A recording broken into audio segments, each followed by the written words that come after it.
Hello दोस्तों। तो कैसे हो आप लोग? आशा करता हूँ आप सब लोग ठीक होंगे। ठीक है ना? तो बच्चों, अब हम क्या पढ़ रहे हैं? हिस्ट्री के बारे में पढ़ रहे हैं। ठीक है ना? अपन कक्षा 6 की हिस्ट्री को पढ़ रहे हैं, जिसमें पहला अध्याय अपना कौन सा है? पहला अध्याय अपना क्या, क्या, कब, कहाँ और कैसे। ठीक है? तो इसके बारे में हम पढ़ेंगे। तो देखते हैं, पढ़ते हैं अपन शुरुआत से। देखो, एक रशीदा है। रशीदा नाम की क्या है? लड़की है। इसका नाम क्या है? रशीदा। रशीदा क्या करती है? रशीदा बैठी अखबार पढ़ रही है। क्या कर रही है? अखबार। अखबार पढ़ रही है। अचानक उसकी निगाह एक सुर्खी पर पड़ी। सुर्खी पर पड़ी। सुर्खी का मतलब हेडलाइन होती है ना, हेडलाइन, उस पर पड़ी। 100 साल पहले। वह सोचने लगी कि यह कोई कैसे जान सकता है कि इतने वर्षों पहले क्या हुआ था। भाई, आप जान सकते हो कि 100 साल पहले क्या हुआ था? भाई, आप कल की बात हो तो आप क्या करोगे कि मतलब टीवी पढ़ लो, टीवी से देख लोगे। ठीक है ना? कोई 4-5 साल पुरानी बात होगी तो अपने जो माता पिता हैं उनसे पूछ लोगे कि 4-5 साल पहले क्या हुआ था, तो उनको याद होगा तो वो आपको बता देंगे। और आपको ये बता सकते हैं कि 100 साल पहले क्या हुआ था? बिल्कुल नहीं बता सकते। तो ये कैसे पता लगा? ठीक है ना? तो उसी के बारे में हम पढ़ने जाएंगे इसमें। ठीक है, आगे देखते हैं। कैसे पता लगाएं? कैसे पता लगाएं मतलब कि इतिहास जो अपन पढ़ रहे हैं अभी कि 100 साल पहले, तो उसका कैसे पता लगा सकते हैं? तो ये देखो, जानते हैं।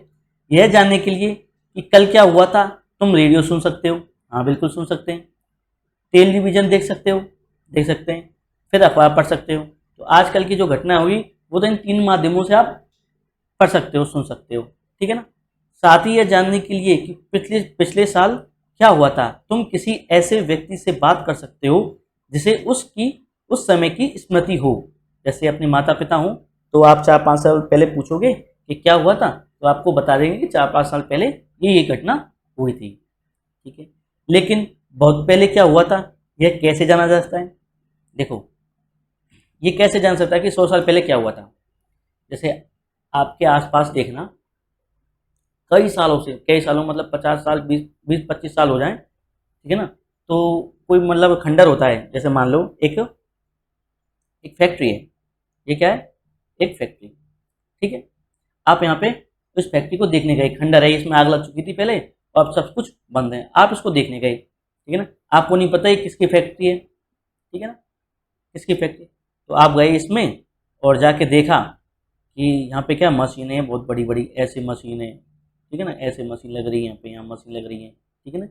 मतलब ऐसे 50 मशीनें लग रही हैं ऐसे। ठीक है? तो आप देखोगे यार ये मशीनें कैसी हैं, मतलब मशीनें क्या करती हैं, क्या काम करती है।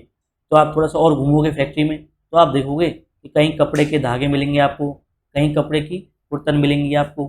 ठीक है ना? छोटे छोटे कपड़ों के पीस मिलेंगे। तो आप जान जाओगे अच्छा, यहाँ पे क्या होता है कि कपड़े बनते थे, यहाँ पे कपड़ों की सिलाई होती है। तो ये किसकी फैक्ट्री है? कपड़ों की फैक्ट्री है। किसकी है? कपड़ों की। ठीक है? तो आप ऐसे अनुमान लगा सकते हो। तो क्या है, जब भी आप जानना चाहते हो ना, तो आपसे अवशेष होते हैं, उन अवशेषों से आप जान सकते हो कि मतलब ये मतलब कितने साल पुरानी है, क्या है। तो ऐसे। ठीक है ना? अब देखो कि मान लो आपने कभी अखबारों में पढ़ा होगा कि 100 साल पहले एक खुदाई में मूर्ति मिली। 100 साल पहले की मूर्ति मिली। ठीक है ना? तो ठीक है ना? तो आप भी देखो। भाई, आपने कभी ये भी सुना होगा कि आपने 4 साल 4 वेद होते हैं। 4 वेद होते हैं। भाई, वेद तो बहुत पुराने लिखे हुए थे। ठीक है ना? वो अब तक अपने संभाल के रख रखे हैं। ठीक है ना? तो देखो, जो ये होते हैं ना, आप कैसे जान सकते हो? तो किससे जान सकते हो? पुरातत्व स्रोतों से। पुरातत्व स्रोतों से। ठीक है ना? तो पुरातत्व क्या होता है? पुरा मतलब पुराने, तत्व मतलब अवशेष। जो पुराने अवशेष हैं उनसे आप जान सकते हो कि 100 साल पहले क्या होता है, 200 साल पहले क्या हुआ था ये। अब पुरातत्व स्रोत ना, स्रोत हैं, उनको भी अपन 2 भागों में बांट सकते हैं। कौन कौन से थे? एक तो है साहित्यिक, एक है पुरातात्विक। ठीक है? साहित्यिक में क्या होगा कि जैसे कोई लेख लिखा होगा। ठीक है ना? लेख लिखे होंगे, किताबें लिखी होंगी। जैसे आपने सुना होगा कि कालिदास ने किताब लिखी है, सूरदास ने किताब लिखी है। जैसे रामायण ही देख लो ना, कि रामायण बहुत पहले लिखी हुई थी, ठीक है ना। रामायण महाभारत महाभारत थी, वो किसने लिखी? वेद व्यास जी ने लिखी थी, बहुत पहले लिखी हुई थी, ठीक है ना। तो वो क्या है? साहित्यिक स्रोत है, ठीक है ना। जैसे महाभारत हुई, ऐसे ये क्या है? साहित्यिक स्रोत है। और पुरातात्विक स्रोतों में क्या आते हैं? इसमें आते हैं सिक्के आते हैं अपने, ठीक है ना। जैसे आपने कोई सिक्का देखा, आपने देखा एक राजा का सिक्का है, तो राजा ने अपनी तस्वीर बना रखी है उस सिक्के पे, तो आप जान सकते हो कि ये सिक्का उस काल में चलता था, ठीक है ना। अगर मान लो जैसे आपने अशोक के 14 शिलालेखों के बारे में पढ़ा होगा, पढ़ा नहीं होगा तो आप पढ़ोगे आगे जाके, ठीक है ना। तो मतलब शिलालेख क्या होते हैं कि मतलब एक पत्थर, बहुत बड़ी चट्टान थी, चट्टान पे क्या है वो है छेनी हथौड़े से वो उकेर उकेर के वहाँ पे लिखावट की गई है, ठीक है ना। तो उसको लिखते हैं शिलालेख, ठीक है। तो ऐसे इनको जान सकते हैं अपन, ये 100 साल पहले क्या हुआ था, 200 साल पहले क्या हुआ था, तो ऐसे, ठीक है ना। अब देखो कि अतीत के बारे में हम क्या जान सकते हैं, कि आप अतीत के बारे में क्या जान सकते हैं। जैसे आपने जैसे देखो अतीत के बारे में बहुत कुछ जान सकता है। कैसे कैसे जान सकते हैं? जैसे लोग क्या खाते थे, ठीक है ना। जैसे आप सिंधु घाटी सभ्यता को आगे पढ़ोगे तो उसमें मतलब गेहूं के चावल की खेती होती थी वहाँ पे, ठीक है ना। तो वो क्या खाते थे? गेहूं खाते थे। जैसे यहाँ पे कृषि के, भाई अपन को अगर कृषि के अवशेष मिल जाएंगे, कृषि मतलब जुते हुए खेत मिल जाएंगे, और मतलब गेहूं के चावल के दाने मिल जाएंगे अपन को, ठीक है। तो अपन पता लगा सकते हैं कि ये लोग क्या खाते हैं, क्या खाएंगे? गेहूं और चावल खाएंगे, ठीक है ना। क्या कपड़े पहनते थे, कैसे कपड़े पहनते थे, ठीक है ना। भाई आपने सुना होगा कि जो आदि मानव होते हैं वो कपड़ों की वो कपड़े तो पहनते नहीं थे, वो क्या पहनते थे? पेड़ों की छालों को पहनते थे, ठीक है ना। वो कैसे पता लगा? उनके अवशेषों से पता लगा। किस तरह के घरों में रहते थे लोग, ठीक है ना। हम आकेटक होते हैं जीव जंतुओं को जीव जंतुओं को मारना, मतलब शिकार करना, जीव जंतुओं का शिकार करना, उसे बोलते हैं आकेटक, ठीक है। मतलब शिकारियों को आकेटकों बोलते हैं शिकारियों। पशुपालक बोलते हैं जो मतलब पशु को पालते हैं। जैसे आप भी अपनी भैंस, आपने घर में आपने देखा होगा कि भैंसों को अपन पालते हैं, गायों को पालते हैं, बकरियों को पालते हैं, तो अपन क्या हो गए? पशुपालक हो गए। कृषक क्या होते हैं? किसान होते हैं। शासक क्या होते हैं? राजा होते हैं। व्यापारियां होते हैं, व्यापारियों। पुरोहित को जानना आवश्यक है। पुरोहित क्या होते हैं? पंडित होते हैं। राजा के पास देखा आपने एक पंडित सा बैठा रहता है, बिल्कुल, ठीक है ना। वो बताता रहता है कि ये धर्म के खिलाफ है, ये धर्म के अनुसार है, ऐसे उसको ज्ञान देता रहता है। ऐसे ही उसे बोलते हैं पुरोहित। शिल्पकार उसे कहते हैं जो मूर्तियां बनाते हैं। क्या करते हैं शिल्पकार? मूर्तियां बनाते हैं। कलाकार होते हैं, संगीतकार होते हैं। सिर्फ वैज्ञानिकों के जीवन के बारे में जानकारियाँ हासिल कर सकते हैं। तो इन सभी के बारे में हम जानकारियाँ प्राप्त कर सकते हैं कि मतलब किस तरह के चीज़ों, मतलब जो पुराने लोग थे वो क्या करते थे? शिकार करते थे, पशुपालन। फिर उन्होंने क्या किया? पशुपालन करना सीखा, फिर कृषि करना सीखे, फिर कृषि से करते करते वो क्या बने? शासक बने। शासक बनने के बाद फिर उनमें मतलब व्यापार होने लगा, है ना। तो अपने पुरोहितों को बनाने लगे, शिल्पकार मूर्तियाँ बनाने लगे, ऐसे। तो ये नहीं, हम ये भी पता कर सकते हैं कि उस समय बच्चे कौन कौन से खेल खेलते थे, कौन सी कहानियाँ सुना करते थे, कौन से नाटक देखा करते थे, फिर कौन कौन से गीत गाते थे। जैसा कि आप अब देखते हो कि आप कौन कौन से नाटक देखते हो, मोटू पतलू देखते हो, क्या देखते हो आप, ठीक है ना, छोटा भीम देखते हो, ठीक है। तो आपको मतलब जैसे आप बड़े होंगे तो आपसे जो छोटे होंगे वो कहेंगे, आप कहोगे कि मैं ये खेला करता, ये मोटू पतलू देखा करता था। और वो तो मोटू पतलू नहीं देखते इस टाइम, ठीक है ना। ऐसे अब देखो लोग कहाँ रहते थे लोग रहते थे नदियों के किनारे। जो आरंभिक लोग होते हैं ना, आरंभिक लोग नदियों के किनारे रहेंगे। देखो ये नदियों के किनारे क्यों रहने लगे थे? सबसे पहले देखो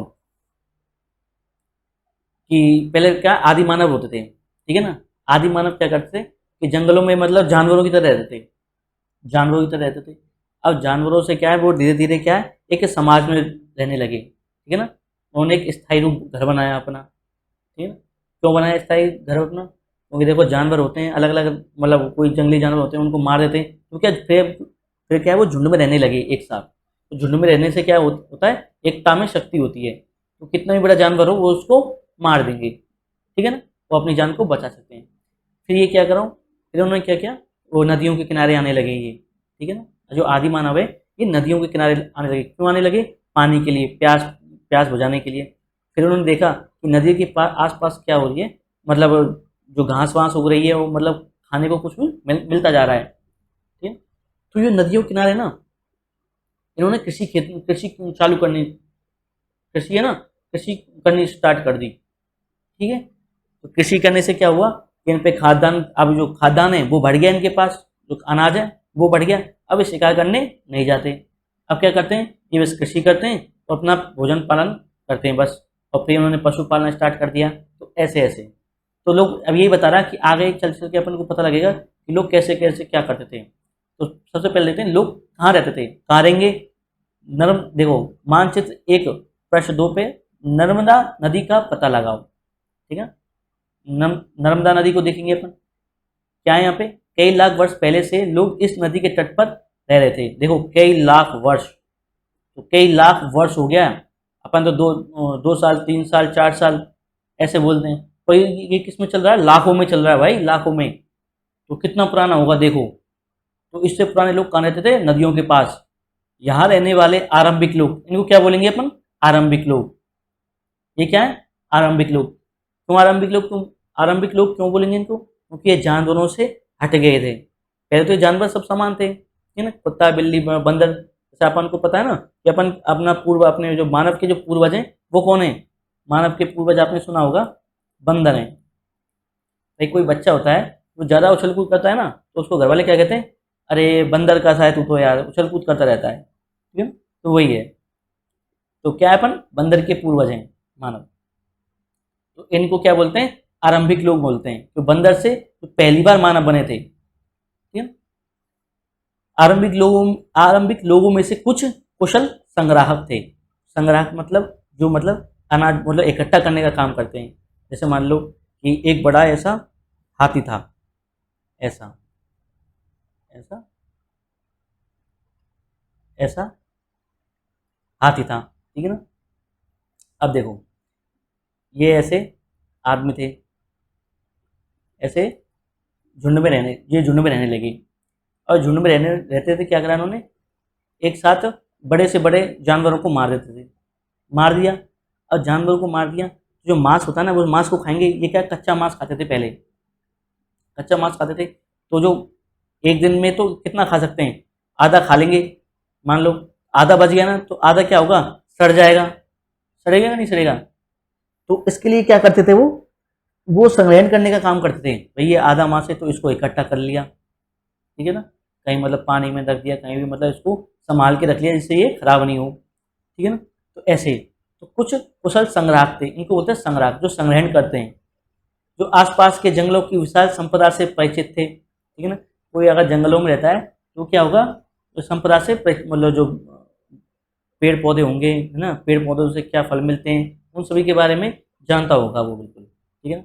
अपने भोजन के लिए भी जड़ों, फलों तथा जंगल के अन्य उत्पादों का यहीं से संग्रह क्या करते हैं, कहाँ से संग्रह किए कर देते हो, भोजनों को मतलब जड़ों से, जड़ों को खोद खोद के कभी कहते हैं अपन, जैसे मूली होती है, मूली क्या है, एक जड़ है, ठीक है ना। तो उसको इकट्ठा कर लिया, फलों को, सेब होते हैं, आम होते हैं, उनको इकट्ठा कर लिया। और जंगल के कई उत्पाद हैं जैसे गाँव में मिलती है अपन, उसको भी इकट्ठा कर लिया। तो ऐसे सभी को मतलब इकट्ठा करने लग गए ये। और वे जानवरों का आखेट शिकार भी करते थे, इसके साथ साथ वो क्या करते थे, आखेट भी करते थे, ठीक है ना। तो वेज और नॉन वेज, मांसाहारी और शाकाहारी दोनों थे ये, ठीक है। अब देखते हैं नर्मदा नदी। देखो ये है नर्मदा नदी अपनी, ठीक है? ये रही, ये अपनी नदी। तो यहाँ पे लोग रहा करते थे, ठीक है ना। यहाँ से नदी से पानी ले लिया, पानी से कृषि कर ली, खेती कर ली। और खेती से क्या है, अनाज को मतलब उपजाने लग गए, ठीक। तो ऐसा करते थे। अब तुम अब ये बोल रहा है, पहले तो क्या कर लिया अपने, नर्मदा नदी के पास चले गए। अब बोल रहा है कि अब तुम उत्तर पश्चिम की सुलेमान और केरतर पहाड़ियों का पता लगाओ। भाई लगाएंगे, आप जो बोलोगे वो करेंगे हम। तो वो क्या बोल रहा है, उत्तर पश्चिम की सुलेमान तथा किरथर पहाड़ियों का पता लगाओ। देखो कहाँ पे सुलेमान और किरथर पहाड़ियाँ, देखो ये अपना भारत का नक्शा है, यहाँ तक ये भारत का नक्शा है, ऐसे ऐसे। तो देखो ये कहाँ है, किरथर और सुलेमान की पहाड़ियाँ, किरथर और सुलेमान की पहाड़ियाँ, ये कहाँ है, पाकिस्तान में, ये दोनों पहाड़ियाँ, ठीक है। पहले क्या है, भारत भारत पूरा हिस्सा पाकिस्तान का हिस्सा ही था, ठीक है ना, जिसे अखंड भारत बोलते हैं, ठीक है। तो 1947 में जब भारत आज़ाद हुआ तो पाकिस्तान भी अलग हो गया भारत से, ठीक है ना। तो पहले ये भारत का हिस्सा था, ये किरथर सुलेमान की पहाड़ियाँ, ठीक है ना। अब बोला है कि इनका पता लगाओ, ये कहाँ पे, भारत के उत्तर पश्चिम में, ठीक है ना। ये उत्तर हो गई दिशा, ये पश्चिम हो गई, ठीक है ना। तो ये किधर की साइड है, उत्तर पश्चिम में, ठीक है। तो इसके बारे में कह रहा है कि इस क्षेत्र में कुछ कुछ ऐसे स्थान थे जहां लगभग 8,000 वर्ष पूर्व स्त्री पुरुषों ने सबसे पहले गेहूं तथा जौ जैसी फसलों को उपजाना आरंभ किया। भाई मैंने आपको बताया कि पहले तो वो नदियों के पास आए, ठीक है ना।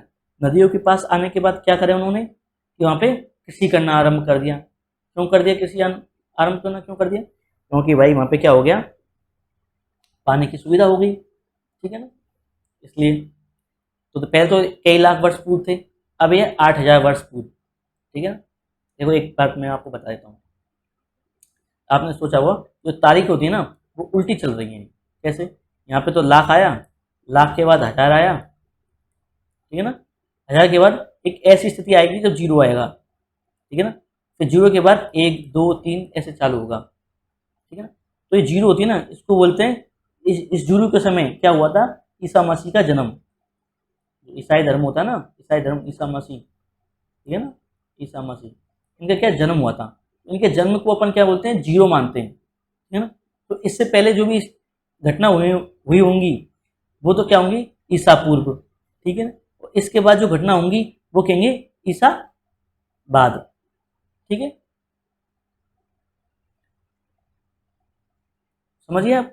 तो ये पहले तो अब लाख वर्ष बताया था कि लाख में बताया था, फिर हज़ार में आ गए अपन, देखो, ठीक है ना। तो ये क्रम ही हो रहा है, जहाँ लगभग 8,000 वर्ष पूर्व स्त्री पुरुषों ने सबसे पहले गेहूं तथा जौ जैसी फसलों को उपजाना आरंभ किया था।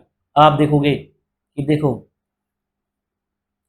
तो आपसे कोई पूछे कि सबसे पहले गेहूं और जौ कहाँ उपजी थी, तो आप बोलोगे किरथर और सुलेमान की पहाड़ियों पे, मतलब भारत के उत्तर पश्चिम में, ठीक है ना।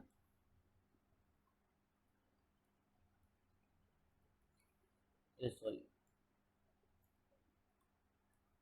तो आप ये समझ गए हैं ना।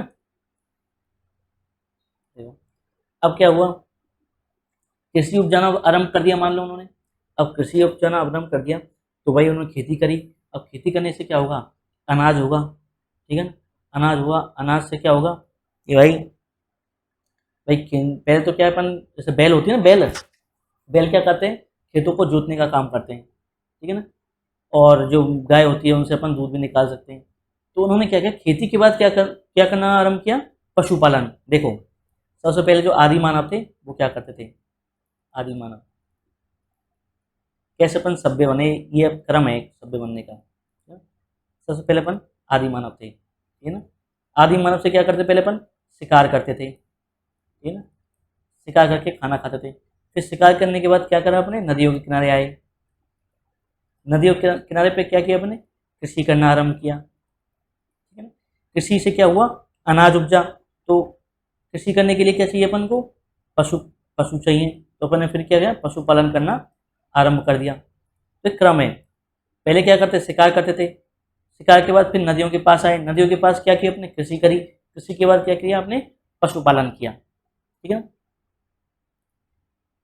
ये देखो उन्होंने भेड़ बकरी और गाय बैल जैसी पशुओं को पालतू बनाना शुरू किया। क्यों किया, क्योंकि भाई एक तो उनसे दूध मिल जाएगा और उनसे क्या है, खेती का काम ले लेंगे, जैसे घोड़े से अपन बोझा बोझा ढोने का काम ले लेंगे, ठीक है ना। तो ऐसे ये लोग गाँव में रहते थे। अब देखो ये लोग गाँव में रहते, अब देखो अपना समाज कैसे सभ्य हो गया।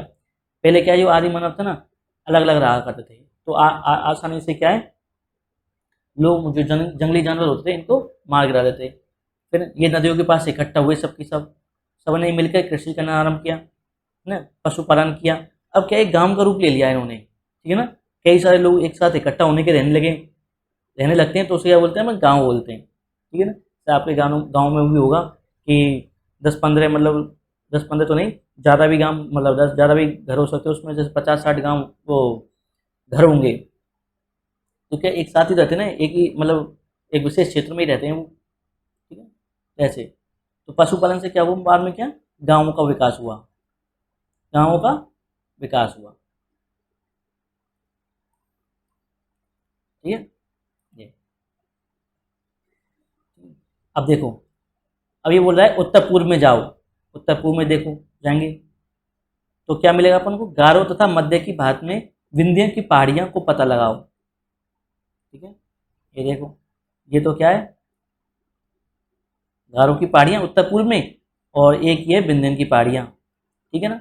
तो इन दोनों का बोल रहा है ये, इन दोनों पहाड़ियों का क्या बोल रहा है, पता लगाओ। ये कुछ अन्य ऐसे क्षेत्र हैं जहाँ कृषि का विकास हुआ है, मतलब ये है कि यहाँ पर भी कृषि का विकास हुआ, ठीक है ना। तो सबसे पहले कृषि का विकास कहाँ हुआ, उत्तर पश्चिम में, फिर उत्तर पूर्व में, फिर मध्य में, ठीक है ना, ये ध्यान रखना। जहाँ सबसे पहले चावल उपजाया गया था वे स्थान विंध्य के उत्तर में स्थित हैं। जो चावल सबसे पहले चावल की खेती हुई थी ना, वो कहाँ हुई थी, इस इलाके में हुई थी, इस इलाके में, विंध्य के उत्तर में। इसका नाम क्या है, इससे इस क्षेत्र को बोलते हैं आपसे कोई पूछे कि सबसे पहले चावल कहाँ उगाया था, तो कोल्डी हवा, कोल्डी हवा एक स्थान है उत्तर प्रदेश में, ठीक है ना, तो वहाँ पे उपजाया गया था, ये वाला स्थान है, ये वाला यहाँ पे, इस बोलते हैं कोल्डी हवा, ठीक है। तो यहाँ क्या उपजाया सबसे पहले, चावल, ठीक, देखिए अपने, अब देखो, अब आगे पढ़ते हैं अपन, आगे क्या बता रहे हैं। मानचित्र पर सिंधु तथा इसकी सहायक नदियों का पता लगाने का प्रयास कीजिए, ठीक है, करते हैं अपन। देखो ये वाली ये जो है ना, ये सिंधु नदी, यहाँ पे क्या बनती थी अपनी, सिंधु घाटी सभ्यता, आपने सुना होगा सिंधु घाटी सभ्यता में, तो आप पढ़ोगे आगे उसके बारे में थोड़ा बहुत, ठीक है। देखो ये बोल रहा है यहाँ पे, इन नदियों का पता लगाओ। ये कौन सी नदी है, सिंधु नदी, ये कहाँ से निकलती है, ऐसे, ठीक है ना, यहाँ से निकलती है ऐसे होके ऐसे, ये ऐसे यहाँ से देखो, ये सिंधु नदी है ऐसे, ठीक है ना। ये सिंधु नदी की जो सहायक नदी है वो कौन कौन सी है, देखो 5 नदियां हैं, झेलम, चेनाब, रावी, ब्यास और सतलज। कितनी नदी, 5, कौन कौन सी, झेलम, चेनाब, रावी, ब्यास और सतलज। तो सिंधु नदी की सहायक नदी कौन कौन सी है, 5 नदियां, झेलम, चेनाब, रावी, ब्यास और सतलज, ये पूछ लेगा आपको। तो इस नदियों के किनारे क्या पनपी, कौन सी सभ्यता पनपी, सिंधु घाटी सभ्यता, ठीक है ना। तो यहाँ पे एक बहुत बड़ा नगर बसा था सिंधु घाटी सभ्यता का। अब देखो ये गांव में रहने लगे, यहाँ पे अपन देखा था ना, ये देखा था अपन ने, देखो सबसे पहले आदि मानव कहाँ हुए थे, यहाँ पे पहले आदि मानव थे। आदि मानव ने क्या करना, शिकार करना स्टार्ट किया। शिकार के बाद क्या करना कि वो एक साथ नदियों के पास आए, नदियों के एक साथ पास आए तो उन्होंने क्या किया, कृषि करने किया। कृषि के लिए क्या चाहिए था उन्हें, पशु चाहिए, तो उन्होंने क्या किया, फिर पशुपालन किया, ठीक है ना। फिर पशुपालन किए तो एक साथ और ज़्यादा इकट्ठे होने के एक समाज बनने लगा, तो क्या वो गाँव बन गया। अब गाँव बन गया तो मान लो कि आपने खेती करी, ठीक है ना। अब क्या हुआ, जैसे आपकी ज़मीन बढ़ जाती है ना, तो गाँव में कई लोग रहते थे, तो कोई किसी की ज़मीन नहीं ले, तो यहाँ पे क्या अधिकार की भावना का जन्म हुआ, ठीक है ना। अधिकार की जो भावना होती है ना अपन में, होती है कि ये मेरा घर है, ये तेरा घर है, ऐसे पहले नहीं था। ये कब हुआ, ये जब गाँव में, जब गाँव का विकास हुआ ना, तब हुआ, ठीक है। तो यहाँ पे क्या हुआ, गाँव के बाद अधिकार की भावना जागृत हुई, अधिकार, अधिकार की भावना पैदा हुई, ठीक है। तो अधिकार की भावना पैदा हुई, तो मतलब लोग क्या करते थे कि आपने देखा होगा कि जो राजा होता था, राजा जैसे गांव में भाई आपने देखा चौधरी चौधरी जमींदार होते हैं बड़े बड़े, तो उनके पास बहुत सारी ज़मीन होती हैं, तो मतलब गांव के कर्ता धर्ता होते हैं वो, मतलब दानवीर बोलते हैं कभी कभी तो उनको, होते कि नहीं होते, ऐसे ही। तो ऐसे क्या, जिसके पास ज़्यादा ज़मीन होने लगी, अधिकार की भावना पैदा हुई, तो यहाँ पे जिसके पास ज़्यादा ज़मीन हुई वो क्या बन गया, शासक। वो क्या बन गया, शासक। ठीक है ना, शासक बन गया। अब शासक क्या करेगा, एक नगर की स्थापना करेगा, ठीक है ना, वहाँ पे कैसी प्रथा, मतलब क्या रीति चलेंगी, क्या मतलब प्रथा चलेंगी, ठीक है, कैसे व्यापारी मतलब व्यापार करेंगे, ऐसे ये सब काम करेगा वो शासक। ठीक है ना। तो इसके बारे में देखो, मानचित्र पर सिंधु तथा इसकी सहायक नदियों का पता लगाने का प्रयास करिए। सहायक नदियां उन्हें कहते हैं जो एक बड़ी नदी में मिल जाती हैं। जो ये 5 नदी थी ना अपने पड़ी थी, वो सब कहाँ मिल गई, सिंधु नदी में जाके मिल गई। अब देखो इस सिंधु नदी के जो पास में तो कौन सी सभ्यता पनपी, लगभग 4700 वर्ष पूर्व इन्हीं नदियों के किनारे कुछ आरंभिक नगर। आपसे पूछे कि आरंभिक नगर, आरंभिक नगर का बोलने का मतलब है सिंधु घाटी सभ्यता के बारे में बोल रहा है, सिंधु घाटी सभ्यता। ठीक है, ये कौन से हैं, आरंभिक नगर। आरंभिक नगर क्यों बोलेंगे, क्योंकि भाई इनके पास सब कुछ मतलब अधिशेष हो गया। भाई आपके पास अगर ज़्यादा मतलब अनाज आ जाएगा, मान लो आप, ठीक है ना, आपके गांव में बहुत ज़्यादा अनाज हो रहा है, तो आप क्या करोगे, दूसरे जाके बेचोगे कि नहीं बेचोगे। भैया आपके घर में ज़्यादा मतलब सरसों हो जाती है, अनाज हो जाता है, तो आप मंडी में जाके बेचते हो, उससे क्या मिलता है, आपको पैसे मिलते हैं, मिलते ही नहीं मिलते। तो ऐसे ही जब अधिशेष होने लगा, मतलब अधिशेष का मतलब ज़्यादा पैदावार होने लगी, तो ये क्या, व्यापार होने लगा एक दूसरे मतलब देशों से, ठीक है ना, एक दूसरे मतलब जो भी थे ऐसे। तो इनके बोलेंगे आरंभिक नगर। तो सिंधु, वो जो ये सहायक नदी है ना सिंधु, सिंधु नदी के किनारे कौन सी सभ्यता पनपी, सिंधु घाटी सभ्यता, इनको क्या बोलते हैं, आरंभिक नगर। ठीक है ना। गंगा में इसकी सहायक नदियों के किनारे तथा समुद्र तटवर्ती इलाकों में नगरों का विकास लगभग 2500 वर्ष पूर्व हुआ। अब देखो ये क्या बोल रहा है, गंगा में इसकी सहायक नदियों के किनारे, जो गंगा है ना, देखो आरंभिक नगर बस गए, ठीक है ना, ये तो आरंभिक नगर हो गए यहाँ पे। देखो ये तो अपने गंगा नदी थी, ठीक है, ये इसकी सोन नदी थी, गंगा की सहायक नदी सोन नदी।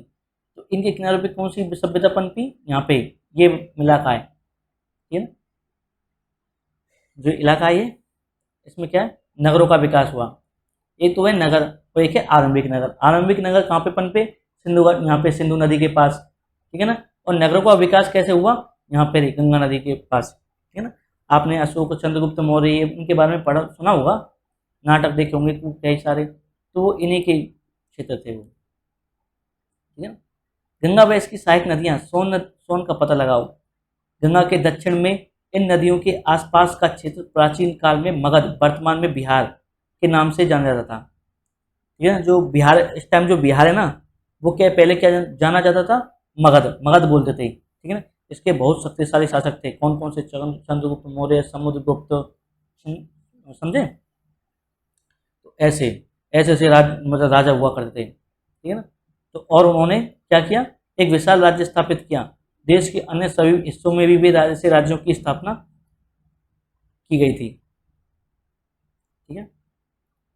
ऐसे ही है, थोड़ा सा इसको देख लेते हैं, ये बॉक्स में क्या दे रखा है। मानचित्र 1 में देखिए, दक्षिण एशिया, आधुनिक भारत, पाकिस्तान, बांग्लादेश, नेपाल, भूटान तथा श्रीलंका, ठीक है ना, और अफगानिस्तान, ईरान, चीन तथा म्यांमार आदि पड़ोसी देशों को दर्शाता है। तो दक्षिण एशिया ना, वो किसको बता दर्शाता है, इन सभी देशों को दर्शाता है। मतलब दक्षिण एशिया हम बोलेंगे ना, तो ये सब देश आएंगे, ठीक है ना। दक्षिण एशिया एक महाद्वीप से छोटा है, लेकिन एक विशालता तथा बाकी एशिया से समुद्रों, पहाड़ियों तथा पर्वतों से बटे होने के कारण इसे उपमहाद्वीप कहा जाता है। देखो उपमहाद्वीप क्या हो गया, उपमहाद्वीप की परिभाषा दी गई है। एक तो होता है महाद्वीप, महाद्वीप क्या होता है, इसमें एक बहुत बड़ा विशाल क्षेत्र होता है जिसमें कई सारे देश होते हैं, ठीक है, कई सारे देश होते हैं। एक होता है महाद्वीप का छोटा भैया, उसे बोलते हैं उपमहाद्वीप। उसमें क्या है, 10-15 मतलब उनकी जो भाषा संस्कृति होंगी ना, वो काफ़ी थोड़ी बहुत मिलती जुलती होंगी। जैसे अपन देखोगे कि पाकिस्तान, बांग्लादेश, भूटान, श्रीलंका, अफगानिस्तान, ये सब की सब मतलब अपने जैसे ही चाहिए बिल्कुल, ये निकले अपने यहीं से ही, ये सब की सब ये, ठीक है ना। तो ये क्या है, एक उपमहाद्वीप का सब उपमहाद्वीप बन गया, जिसमें क्या है, पहाड़ियाँ भी हैं, समुद्र भी हैं, पर्वत पर्वत भी हैं, ऐसे हैं। तो इसको बोले क्या, दक्षिण एशिया क्या बोलते हैं, एक उपमहाद्वीप।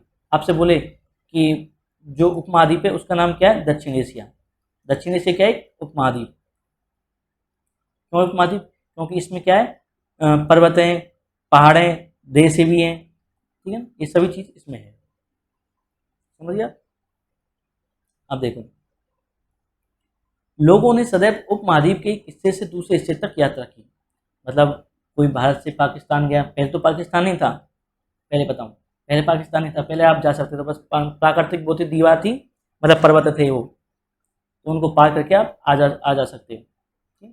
लोगों ने सदैव उपमहाद्वीप के एक हिस्से से दूसरे हिस्से तक यात्रा की। कभी कभी हिमालय जैसे ऊंचे पर्वतों, पहाड़ियों, रेगिस्तानों, नदियों तथा समुद्र के कारण यात्रा जोखिम भरी होती थी।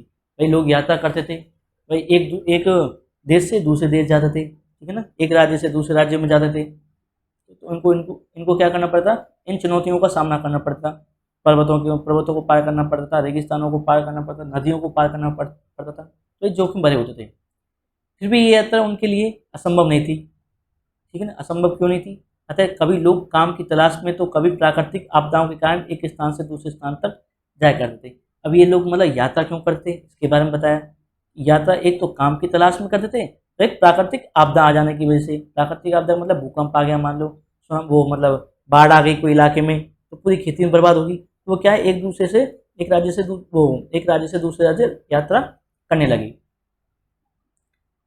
कभी कभी सेनाएं दूसरे स्थानों पर विजय हासिल करने के लिए जाती थी। भाई जो सेनाएं होती थी, भाई जब राज्य पर युद्ध होते थे, क्यों होते थे, भाई युद्ध होते थे क्यों, क्षेत्र मतलब विजय करने के लिए, ठीक है ना, कोई राज्य मतलब राजमहल उसको हासिल करने के लिए, ऐसे युद्ध होते थे। तो जब यात्रा होती थी, सेना जाती थी। इसके अतिरिक्त व्यापारी कभी काफिले में, तो कभी जहाज़ों में अपने साथ मूल्यवान वस्तुएं लेकर एक स्थान से दूसरे स्थान ले जाते थे। भाई किसी को सोने चांदी की बल्कि, जैसे मान लो कि जो अंग्रेज होते थे ना, वो भारत क्यों आए थे, वो मसाले के लिए आए थे, ठीक है ना। मसाले मतलब यहाँ से मसाले ले जाते थे और वहाँ महंगे दामों में बेचते थे अपने देशों में जाके, ठीक है ना। तो ऐसे लोग एक स्थान से दूसरे स्थान जाया करते हैं। धार्मिक गुरु लोगों को शिक्षा और सलाह देते हुए एक गांव से दूसरे गांव तक एक कस्बे से दूसरे कस्बे जाया करते थे। जैसे कि आप साधु संत देखोगे, आप मुल्ला मौलवी इनको देखोगे, तो क्या होगा, तो वो होंगे, वो क्या है, एक गांव से दूसरे गांव जाते रहते हैं और दक्षिणा मांगते रहते हैं, ठीक है ना, और एक दूसरे को मतलब प्रवचन देते रहते हैं, ठीक है ना, ऐसे। तो वो लोग ऐसे यात्रा करते थे। कुछ लोग नए रोचक स्थानों की खोज करने की चाह में उत्सुकतावश भी यात्रा करते थे। मान लो किसी आप, जैसे आप ही हो, खुद मान लो आप कहीं जाना चाहते हो, तो आप क्या करोगे, उत्सुकता दिखाओगे कि भाई मुझे यहाँ घूमने जाना, वहाँ घूमने जाना, तो ऐसे आप यात्रा करोगे।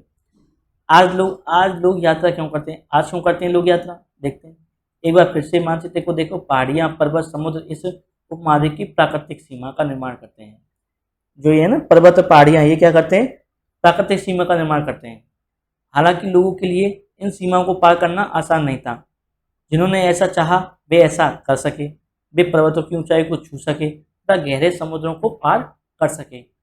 उपमहाद्वीप के बारे में से भी कुछ लोग यहाँ आए और यहाँ ही बस गए। लोगों के लोगों के इस आवागमन ने हमारी सांस्कृतिक परंपराओं को समृद्ध किया। कई सौ वर्ष से लोग पत्थर को तराशने, संगीत रचने तथा यहाँ की तक की भोजन बनाने के लिए नए तरीकों के बारे में एक दूसरे के विचार अपनाते थे। भाई कई लोग क्या है, आते थे यहाँ पे आए, जैसे भारत में कोई लोग जैसे अंग्रेज आए, तो अंग्रेज क्या है, यहाँ पे आके बस गए, ठीक है ना, यहाँ पे आके बस गए। यहाँ पे उन्होंने किताबें लिखी, महाभारत, जो महाभारत होते हैं, रामायण, उनका मतलब हिंदी अनुवाद किया, वो इंग्लिश अनुवाद किया, अंग्रेजी अनुवाद किया, तो यहाँ की उन्होंने भाषाओं को भी सीखा, ठीक है ना, ऐसे। अब देखो देशों के नाम, क्या है देशों के नाम, कि अपने जो भारत देश है उसका नाम इंडिया कैसे पड़ा, ठीक है ना, इसके बारे में देखेंगे हम। अपने देश के लिए हम प्राय इंडिया, भारत या तथा भारत जैसे नामों का प्रयोग करते हैं, ठीक है। अपन क्या करते हैं, भारत को इंडिया बोलते हैं और भारत बोलते हैं, ठीक है ना। इंडिया शब्द इंडस से निकला है, इंपॉर्टेंट लाइन, कहाँ से निकला है इंडिया, इंडस से, जिसे संस्कृत में सिंधु कहा जाता है। क्या कहा जाता है, सिंधु। अपने एटलस होता है ना, जो अपने एटलस ज्योग्राफी किताब वो होती है, मतलब मैप होते हैं उसमें, उसको बोलते हैं एटलस। बहुत सारे मैप होते हैं, मैप की बुक होती है, उसको एटलस बोलते हैं। तो एटलस में ईरान तथा यूनान का पता लगाओ। अब अपना एटलस खोलना और एटलस में आप देखना ईरान कहाँ पर है और यूनान कहाँ पे है, ठीक है ना, ये यूरोप में मिलेंगे आपको, ठीक है। लगभग 2500 वर्ष पूर्व उत्तर पश्चिम की ओर से आने वाले ईरानियों तथा यूनानियों ने सिंधु को हिंदोस तथा इंदोस तथा इस नदी के पूर्व में स्थित भूमि प्रदेश को इंडिया कहा। उसमें क्या है, जो यूनानी और ईरानी नहीं है, ठीक है ना, वो आए थे। जैसे सिकंदर, आपका नाम सुना होगा सिकंदर, तो सिकंदर आया था ना, सिकंदर जो आए थे ये, तो इन्होंने क्या, सिंधु नदी बीच में पड़ती है, देखो मैं आपको मैप में बताता हूँ वो कहाँ से आए थे। यहाँ से देखो, इधर की साइड से आए थे वो, इधर की साइड से, ठीक है ना। अब यहाँ पे क्या है, ये सिंधु नदी है, ठीक है ना, ये वाली सिंधु नदी है, ठीक है। अब ये रास्ते में पड़ गई सिंधु नदी इनके, अब इसको वो पार नहीं कर पाए, ठीक है।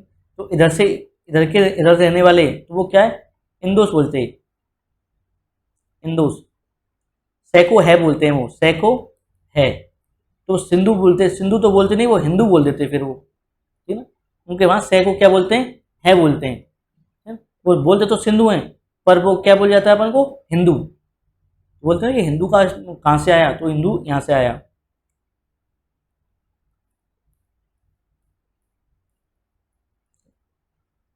देखो, जो उत्तर पश्चिम की ओर से आने वाले ईरानियों और यूनानियों ने सिंधु को हिंदोस तथा इंदोस तथा इस नदी के पूर्व में स्थित भूमि प्रदेश को इंडिया कहा, ठीक है ना। तो आप बोलोगे, तो आपसे कोई पूछे कि बताओ इंडिया नाम सबसे पहले किसने दिया, तो सबसे पहले दिया था ईरानियों और यूनानियों ने, ठीक है ना।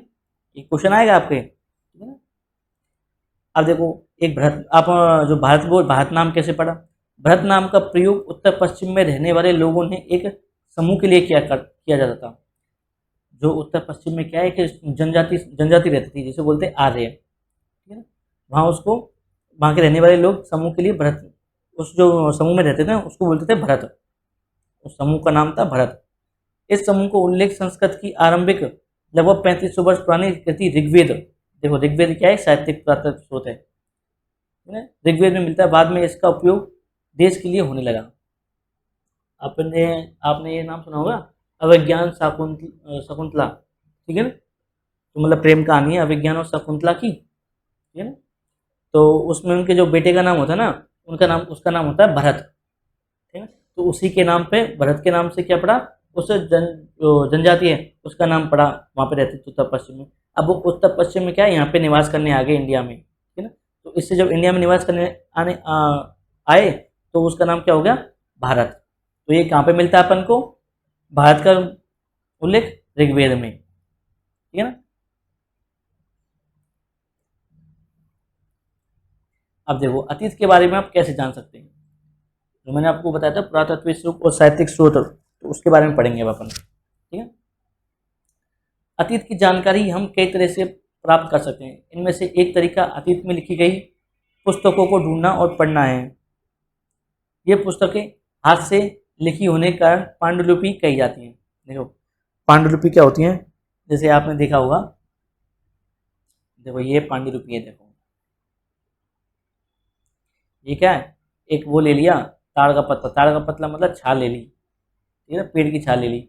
अब पेड़ की छाल से मोर का पंख ले लिया, मोर के पंख से यहाँ पे ऐसे लिख दिया, ठीक है। तो इसी को बोलते, जो हाथ से लिखा जाता है ना, उससे बोलते हैं पांडुलिपि, ठीक है। हाथ से लिखी हुई लिपि, हाथ से लिखी हुई जो वो लेख होते हैं, हाथ से लिखे हुए लेखों को पांडुलिपि बोलते हैं। मतलब, अब देखो,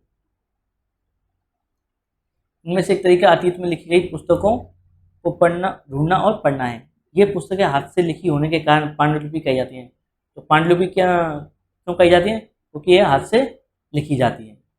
अंग्रेजी में पांडुलिपि के लिए प्रयुक्त प्रयुक्त होने वाला मैन्यूस्क्रिप्ट, मैन्यूस्क्रिप्ट शब्द लैटिन शब्द मेनू, जिसका अर्थ है हाथ से निकला है। देखो, लैटिन शब्द क्या है, यूनानी भाषा है, ठीक है ना।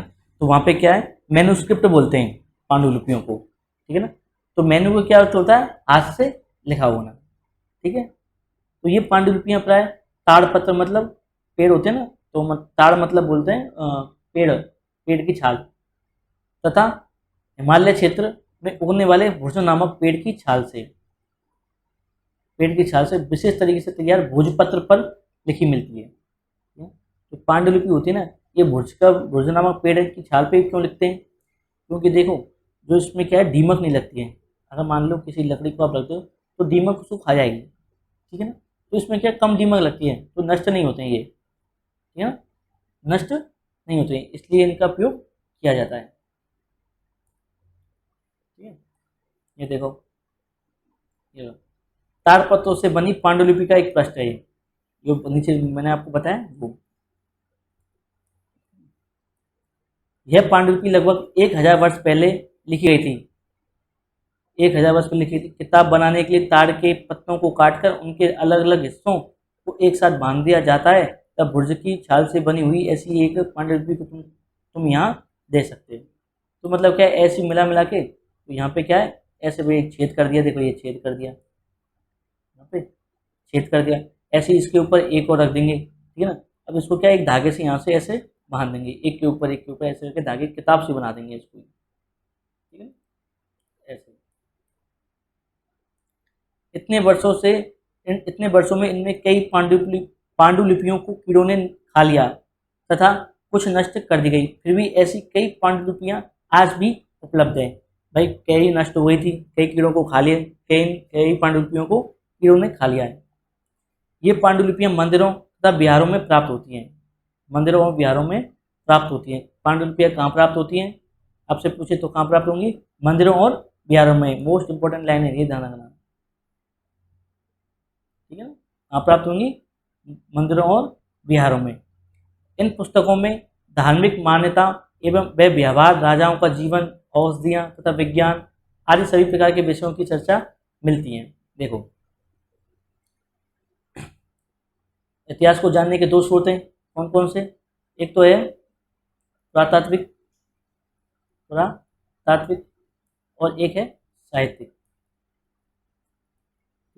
साहित्य में क्या आता है, देखो पांडुलिपि आ गई, पांडुलिपि आ गई, लिखी हुई है। साहित्य, साहित्य मतलब लिखना, ठीक है, लिखी हुई। तो पांडुलिपि क्या मिलेंगी, मंदिरों और बिहारों में।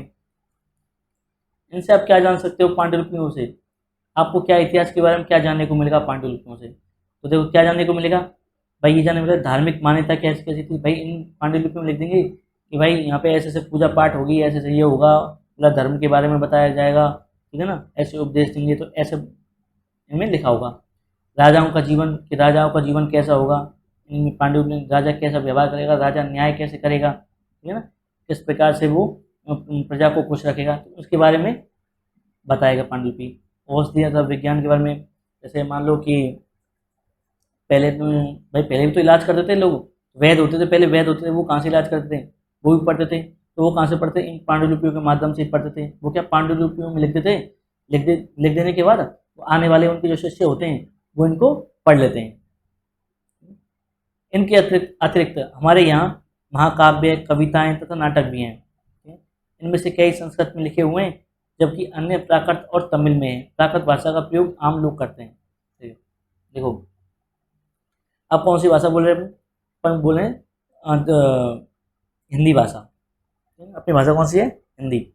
पहले क्या थी, प्राकृत, प्राकृत और तमिल, संस्कृत, प्राकृत और तमिल। ये आम लोगों की भाषा कौन सी थी, प्राकृत। जैसे आम, जैसे बोली होती है ना, अपन बोलते हैं, जैसे ब्रज बोली अलग होती है, और मराठी अलग होती है, राजस्थानी अलग होती है, और यूपी की अलग होती है, अपनी अपनी भाषा होती है, ठीक है ना। तो ये क्या प्राकृत भाषाएं, ठीक है ना, प्राकृत भाषाएं। कितनी भाषा थी, संस्कृत, जो ये नाटक थे ना हमारे यहाँ, महाकाव्य, कविता तो नाटक भी थे, इनमें से कई तो संस्कृत में लिखे हुए थे, जैसे महाभारत है, रामायण ये संस्कृत में लिखी हुई है, ठीक है ना। फिर इसका हिंदी बाद में जाके इनका हिंदी अनुवाद हुआ है। जबकि अन्य प्राकृत और तमिल है, प्राकृत और तमिल है अन्य। तो प्राकृत भाषा प्रयोग आम लोग करते थे। आपसे पूछे प्राकृत भाषा मतलब आम लोग किस प्रकार की भाषा का प्रयोग करते थे, आप बोलोगे प्राकृत भाषा, ठीक है ना।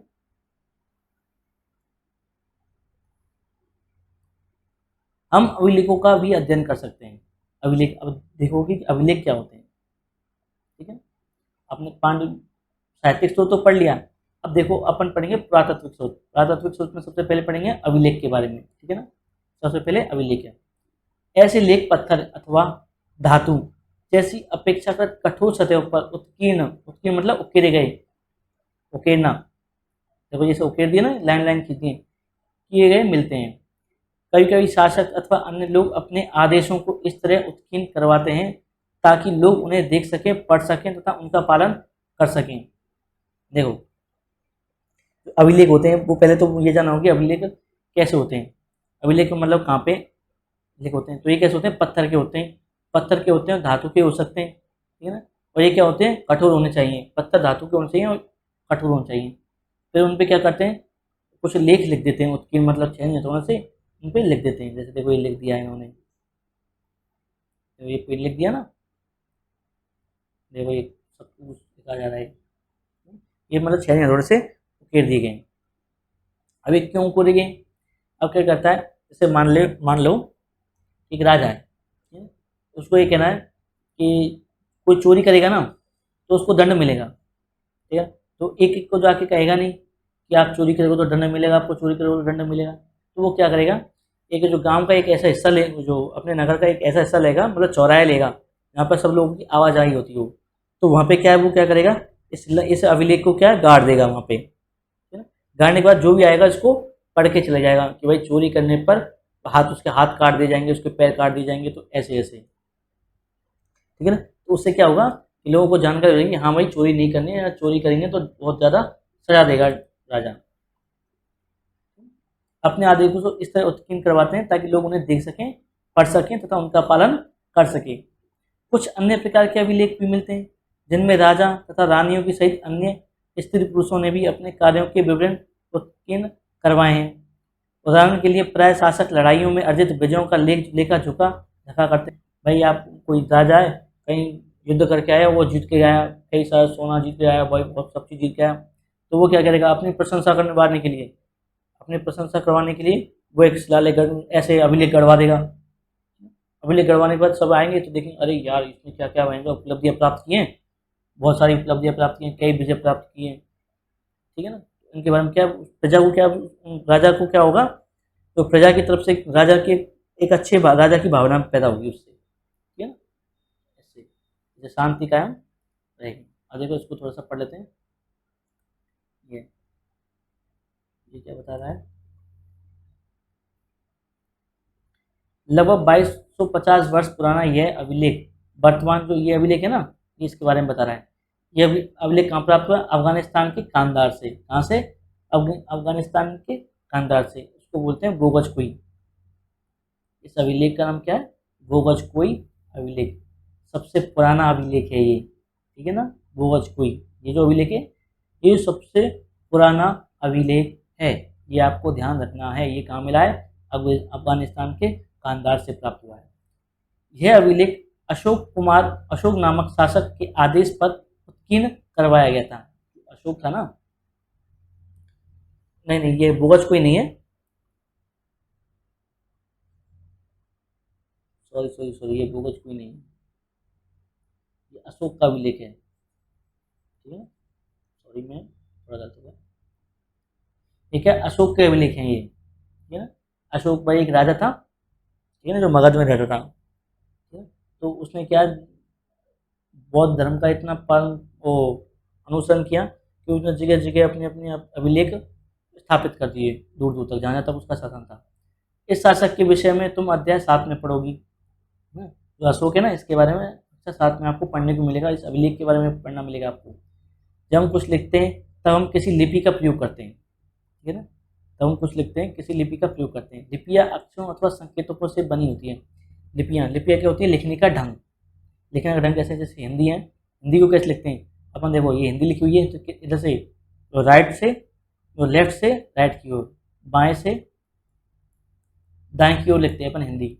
और जो अरबी होती है, उर्दू होती है, वो दाएं से ऐसे लिखी जाती है, बाएं, ठीक है ना, उर्दू। तो ये क्या है, लिपियाँ हैं, तो संकेत हो गए, तो इनको लिपि बोलते हैं। जब हम कुछ बोलते हैं अथवा पढ़ते हैं तब हम एक भाषा का प्रयोग करते हैं, ठीक है? यह अभिलेख इस क्षेत्र में प्रयुक्त होने वाली यूनानी तथा अरेमाइक नामक 2 विभिन्न लिपियों तथा भाषाओं में है, ठीक है ना। तो दो अपन को लिपि मिल गई, एक तो यूनानी और एक अरेमाइक। तो अशोक के शिलालेख है वो दो लिपि में लिखे गए हैं, जो कांदाया का जो शिलालेख है, ठीक है ना, ये कौन सी लिपि में लिखा गया है, यूनानी या अरेमाइक। ठीक है, तो ये लिखने का ढंग है, ये कैसे कैसे अपन लिख सकते हैं। क्या तुम बता सकती हो कि कठोर सतह पर लेख लिखवाने के क्या लाभ थे, ऐसा करवाने में क्या क्या कठिनाई आती थी। देखो, कठोर सतह पर लेख क्यों लिखवाएं भाई, इसलिए लिखें क्योंकि वो नष्ट नहीं हो सकते। एक तो पहली बात तो ये है भाई, अभी तो अपन को पता लग जाता है कि अशोक का भी लिखें, इसके भी लिखें, ठीक है ना, तो वो नष्ट ही नहीं हुए। और ताड़ पत्रों पे अपन लिख दिया तो उसको क्या नष्ट हो जाते हैं वो, ठीक है ना, तो इसलिए नहीं लिख पाते। तो ये कैसे हो गया कठोर। ऐसा करवाने में क्या क्या कठिनाई आती है, क्या क्या कठिनाई आती है, देखो, इसके अतिरिक्त अन्य कई वस्तुएं अतीत में बनी और प्रयोग में लाई जाती थी। कई वस्तुएं अतीत में बनी थी और प्रयोग में लाई जाती। ऐसी वस्तुओं का अध्ययन करने वाले व्यक्ति पुरातत्वविद कहलाता है। पुरातत्वविद क्या होते हैं, मतलब जो होते हैं ना कि मतलब कई कई मतलब आपने जो हेडलाइन जो रसीदा थी उसने हेडलाइन थी 100 साल पहले एक मूर्ति मिली, तो मूर्ति मिली ना तो उसको खोजने का काम करते हैं कि कहाँ कहाँ मिल सकता है, कौन सी चीज़ मिल सकती है, तो उनको बोलते हैं पुरातत्वविद, है ना, जो पुरातत्व स्थलों को खोजते हैं। पुरातत्वविद पत्थर ईंट से बनी इमारतों की अवशेषों, मूर्तियों का अध्ययन, ये क्या करते हैं, इन सभी का अध्ययन करते हैं। अध्ययन करने के बाद बताते हैं क्या, ये अनुमान लगाते हैं कि इसमें क्या हुआ क्या नहीं हुआ, ठीक है ना। ऐसे वे औजारों, हथियारों, बर्तनों, आभूषणों तथा सिक्कों की प्राप्ति के लिए छानबीन तथा खुदाई भी करते हैं, ठीक है ना। इनमें से कुछ वस्तुएं पत्थर की, पकी मिट्टी तथा कुछ धातु की बनी हो सकती हैं। ऐसे तत्व कठोर तथा जल्दी नष्ट न होने वाले होते हैं। तो पुरातत्व क्या करता है, जैसे खुदाई करता है, खुदाई करने के क्या मिला उसको, सिक्के मिले, कभी बर्तन मिल गए उसको, है ना, कभी मिट्टी मिल गई, कभी ईंट मिल गई, कभी मतलब खुदा तो मतलब मूर्तियाँ मिल गई। तो ऐसे तो इन सब का फिर अध्ययन करता है वो कि मतलब कि जैसे मान लो मैं से ये है, ये पॉट मिला है अपन को, तो देखो अगर पॉट पे क्या चित्रकारी भी हो रही है, इस पॉट पे क्या है, पका हुआ पॉट है, ठीक है ना। तो घड़ा के बारे में जानकारी मिलती है कि हाँ इसके तो इस टाइम पे घड़े थे, ठीक है ना, ये चित्रकारी मिल रही है अपन को, ऐसे ऐसे देखिए क्या बढ़िया चित्रकारी है इसकी। उस जमाने में इतना कलाकार थे, ठीक है ना, तो पुरातत्व यही काम करते हैं। क्या पुरातत्वविदों को बहुधा कपड़ों के अवशेष मिलते होंगे, मिलते होंगे। देखो, पांडुलिपियों, अभिलेखों तथा पुरातत्व से ज्ञात जानकारियों के लिए इतिहासकार प्राय स्रोत शब्द का प्रयोग करते हैं। स्रोत शब्द का प्रयोग, स्रोत मतलब ये कहाँ से प्राप्त हुआ। इतिहासकार उन्हें कहते हैं जो अतीत का अध्ययन करते हैं। अभी इतिहासकार के बारे में बता रहा है कि इतिहासकार कौन होते हैं, जो अतीत का अध्ययन करते हैं, अतीत के बारे में जानकारी प्राप्त करते हैं। स्रोत के प्राप्त होते ही अतीत के बारे में पढ़ना बहुत रोचक हो जाता है, क्योंकि इन स्रोतों की पहचान से हम धीरे धीरे अतीत का पुनर्निर्माण करते जाते हैं। जैसे मैंने आपको बताया कि वो फैक्ट्री थी, वो खंडर में आप गए थे, तो आप क्या है, एक इतिहासकार हो, जैसे आप इतिहासकार की तरह जाओगे, ठीक है ना, आप क्या करोगे, वहाँ देखोगे मशीन, देखो कि अरे इतनी बड़ी बड़ी मशीन, ठीक है, इतनी बड़ी मशीन है, तो भैया यहाँ पे क्या है, कपड़े के पीस मिले छोटे छोटे, तो आप जान जाओगे कि अच्छा यहाँ पे क्या है, कपड़े की, ये सब मशीनें किसकी हैं, कपड़े की। तो आपने जानकारी प्राप्त कर ली ये किसकी मशीन है, कपड़े की, ठीक है। ऐसे ही क्या है, जो इतिहासकार होते हैं वो कुछ अवशेष होते हैं उनसे प्राप्त करके पता लगा सकते हैं कि यहाँ पे क्या क्या हुआ था और क्या क्या यहाँ पे घटना घटित हुई थी। अतः इतिहासकार तथा पुरातत्वविद उन जासूसों की तरह हैं जो इन सभी स्रोतों का प्रयोग सुराग के रूप में कर अतीत को जानने का प्रयास करते हैं। अतीत एक या अनेक, अभी ये बता रहा है कि अतीत एक है अनेक। क्या तुमने इस पुस्तक के शीर्षक हमारे अतीत पर ध्यान दिया है। जो इस पुस्तक का जो शीर्षक है, आप जैसे मेन पृष्ठ होता है पुस्तक का, तो आप उसमें देखोगे कि उसमें लिख रहा है कि हमारे अतीत, पाठ्यक्रम पुस्तक 6। तो यहाँ अतीत शब्द का प्रयोग बहुवचन के रूप में किया गया है। अतीत क्या है, एक बहुवचन रूप है। ऐसा इस तथ्य की ओर ध्यान दिलाने के लिए किया गया है कि अलग अलग समूहों के लोग के लिए इस अतीत के अलग अलग मान्य थे। मान लो देखो, उदाहरण के लिए पशुपालक अथवा कृषकों का जीवन राजाओं तथा रानियों के जीवन से तथा व्यापारियों का जीवन शिल्पकारों के जीवन से बहुत भिन्न था, ठीक है ना। देखो, एक अतीत किसका होगा, राजा का होगा, ठीक है। एक अतीत किसका होगा, शिल्पकार का होगा। एक अतीत किसका होगा, कृषि का होगा। इसका जीवन जो भी होगा वो अलग होगा, इनके जीवन अलग होंगे, इसका जीवन अलग होगा। तो क्या हुआ, अतीत होगा, अतीत क्या होंगे, अनेक होंगे। तो अतीत क्या होंगे, अतीत क्या है, अनेक हैं, एक नहीं है अतीत, ठीक है। जैसा कि हम आज भी देखते हैं, उस समय भी देश के अलग अलग हिस्सों में लोग अलग अलग व्यवहारों और रीति रिवाजों का पालन करते थे। भाई जैसे रीति रिवाजों का पालन करते ही नहीं करते, जैसे अपने यहाँ पे होली दिवाली मनती हैं, ठीक है ना। पर ऐसा नहीं, मतलब जैसे आप वहाँ जाओगे पाकिस्तान के एरिया में जाओगे तो वहाँ होली दिवाली तो बनती नहीं है बिल्कुल भी, क्योंकि वो क्या है, मुस्लिम क्षेत्र है पूरा पूरा, ठीक है ना। उस क्षेत्र उसके कारण तो उनके जीवन, उनका इतिहास अलग है, अपने इतिहास अलग है, ठीक है। उदाहरण के लिए आज अंडमान द्वीप है, ठीक है ना। अधिकांश लोग अपना भोजन मछलियाँ पकड़कर, शिकार करके तथा फल फूल के संग्रह प्राप्त करते हैं। क्यों करते हैं भैया अंडमान निकोबार द्वीप? देखो अंडमान निकोबार द्वीप कहाँ पे है ये तो आपको पता होगा, ये आपने ज्योग्राफी के अब तक पढ़े नहीं शायद क्लास, ज्योग्राफी क्लास ले लेना, पूरा ज्योग्राफी क्लास मैंने पढ़ा चुका हूँ, ठीक है ना। सिक्स क्लास की ज्योग्राफी पूरी कंप्लीट करा चुका हूँ मैं, तो उसको पढ़े ना, है ना, आपको पता लग जाएगा अंडमान निकोबार द्वीप कहाँ है जगह। ये क्या है, अंडमान निकोबार द्वीप समूह, अंडमान निकोबार द्वीप समूह।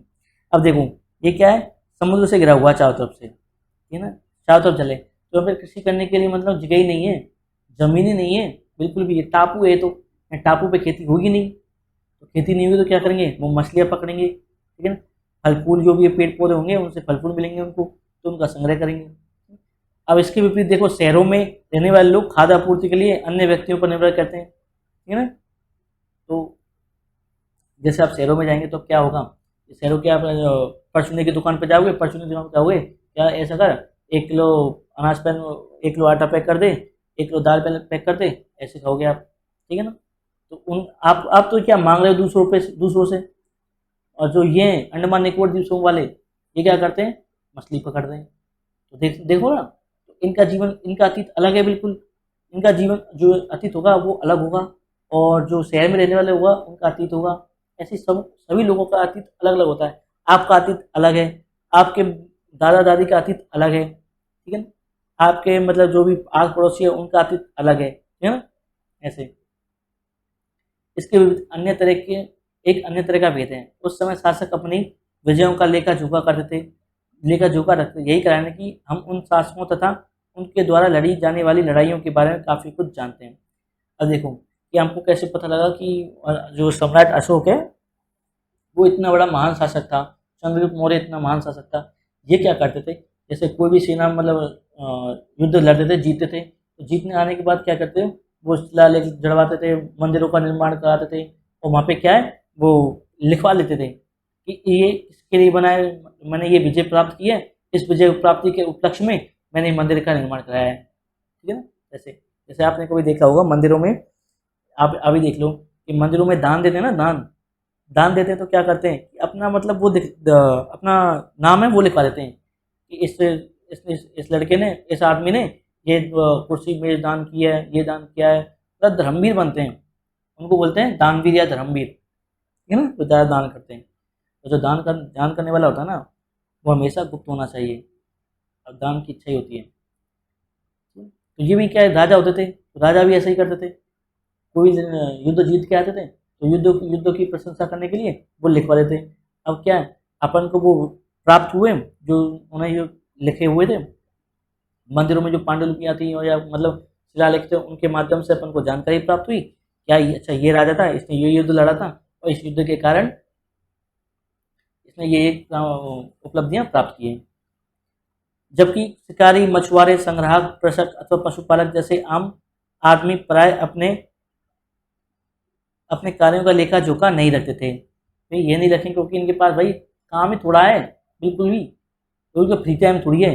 भाई जो मछुआरे वो मछली पकड़ेंगे, उनके पास कहाँ टाइम है इतना, लेकिन किसान खेती करेगा उसके पास इतना टाइम नहीं है, टाइम किसके पास है, राजा के पास, ठीक है ना। ऐसे तो पुरातत्व की सहायता से हम उनके जीवन को जानने में मदद मिलती है, हालांकि अभी भी इनके बारे में बहुत कुछ जानना शेष है। मतलब इतिहास का पेज ऐसा है कि आपको इसमें बहुत जानना पड़ेगा आपको, ठीक है ना। अब देखो तिथियों का मतलब, अब तिथियां होती है ना, जैसे मैं आपको बताया था कि ईसा वर्ष पूर्व, ईसा वर्ष बाद, ये कैसे कैसे हो रहा है, मतलब उल्टे से क्रम में सीधे में आ रहे हैं अपन, तो इनके बारे में जानना है।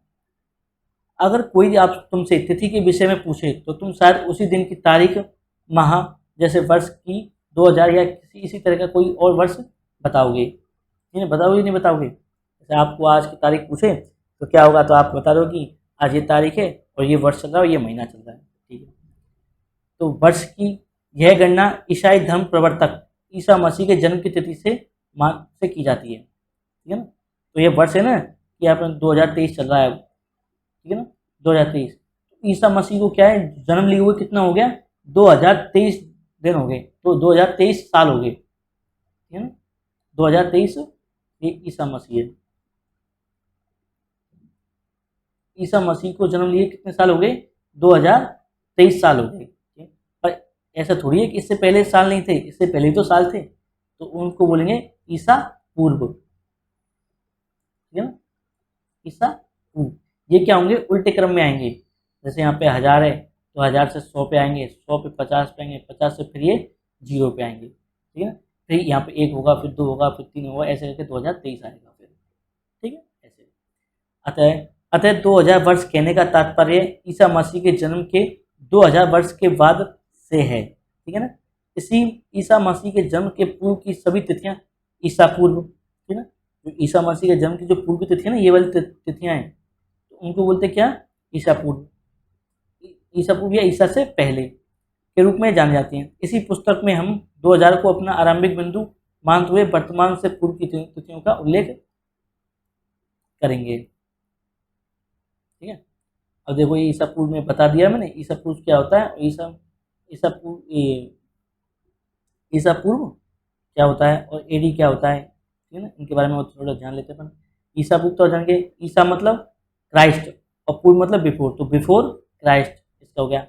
अब देखो एडी, ठीक है ना, एडी, एडी का मतलब क्या था, एनो डोमिनी नामक दो लैटिन शब्दों से इसका तात्पर्य ईसा मसीह जन्म के वर्ष से है।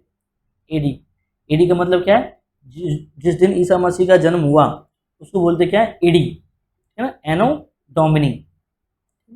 कभी कभी एडी की जगह इसको पढ़ने की जरूरत नहीं है आपको, ठीक है ना, ये कोई दिक्कत नहीं है, नॉर्मल है आपका। अब देखो इन सभी जो सब उपयोगी शब्द हैं इनके बारे में आपको पढ़ना है, ठीक है ना। पांडुलिपि क्या होती हैं, अभिलेख क्या होते हैं, पुरातत्व क्या होते हैं, इतिहासकार क्या होते हैं, स्रोत क्या होते हैं, अज्ञात लिपि क्या होती है, अर्थ निकालना, इसको अर्थ निकाल लेते हैं ना आपको। तो बस ये पांडुलिपि क्या होती है, अभिलेख क्या होते हैं, पुरातत्व क्या होते हैं और लिपि क्या होती है, ये 4 शब्द हैं। इन 4 शब्दों को आपको बिल्कुल याद करना है, ठीक है ना। ये क्वेश्चन है आपके, इन क्वेश्चन आपको याद करना है, ठीक है ना। अब देखो ये वाला, ये महत्वपूर्ण तथ्य हैं, इनको भी आपको याद करना है। जैसे मैंने आपको बताया कृषि का आरंभ कब हुआ था, 18,000 वर्ष पूर्व, ठीक है ना। सिंधु घाटी सभ्यता का प्रथम नगर कैसा, देखो 18,000 से कितना आ रहा है, 47,000 पे आ गया, ये और 4700 पे आ गया 8,000 से, फिर देखो 2500 पे आ गया, 2500 2000 पे आ गया, ठीक है ना। ये वर्ष पूर्व है, देखो ईसा से पहले के हैं सब ये, इनको आपको याद करना है, ठीक है ना, ये सभी आपको याद करना है। क्वेश्चन आंसर की वीडियो मैं अलग से कर दूंगा। तो थैंक यू, बस आप पढ़ते रहिए और हमें मोटिवेट करते रहिए और सब्सक्राइब करिए और शेयर करिए, ठीक है ना। आपका शेयर और सब्सक्राइब हमारे लिए बहुत ज़रूरी है, ठीक है। Thank you.